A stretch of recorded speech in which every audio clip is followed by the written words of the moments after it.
2 heures de temps pour parcourir les 145 km du tronçon de la route nationale numéro 1 allant de Ngouba à Louboudi, chose inimaginable il y a encore peu. Voilà ce que les travaux y réalisés par Cisco SA et ses sous-traitants sous l'encadrement de l'Agence congolaise des grands travaux permet déjà depuis le mois de mai dernier. Le ministre d'État, ministre des Travaux publics, Alexis Gisaro Mouvouni, s'en est rendu compte ce mardi 10 juin aux côtés du partenaire chinois Cisco lors de sa visite du projet en compagnie des services de sa tutelle dont le BTC qui fait la mission de contrôle et la CGT, son maître d'ouvrage délégué. Les 26 premiers kilomètres allant du PK0 au village Mwendamukose se transforment peu à peu grâce à l'entreprise Sino-Hydro.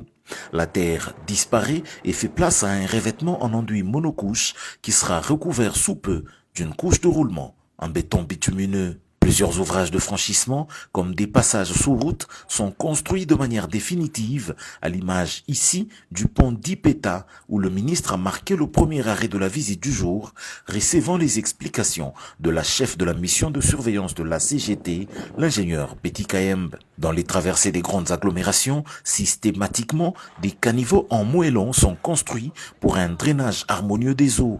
Ayant ainsi roulé aisément jusqu'à atteindre le territoire de Louboudi, Alexis Gisaro, qui avait lui-même lancé ses travaux au mois de juin 2024, salue ici ses avancées, félicitant au passage l'Agence congolaise des grands travaux, le BTC ainsi que Cisco pour cet engagement à donner corps à la promesse du chef de l'État de doter le pays de cette importante route pour son développement.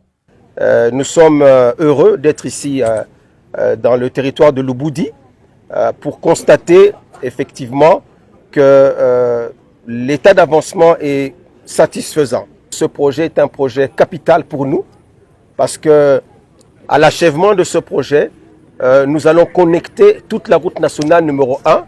À l'approche de la cité de Louboudi, c'est Greg 7 qui travaille. Ici aussi, après l'ouverture et le dégagement des emprises, un rechargement de la couche de fondation a été faite avant celle de base en concassé.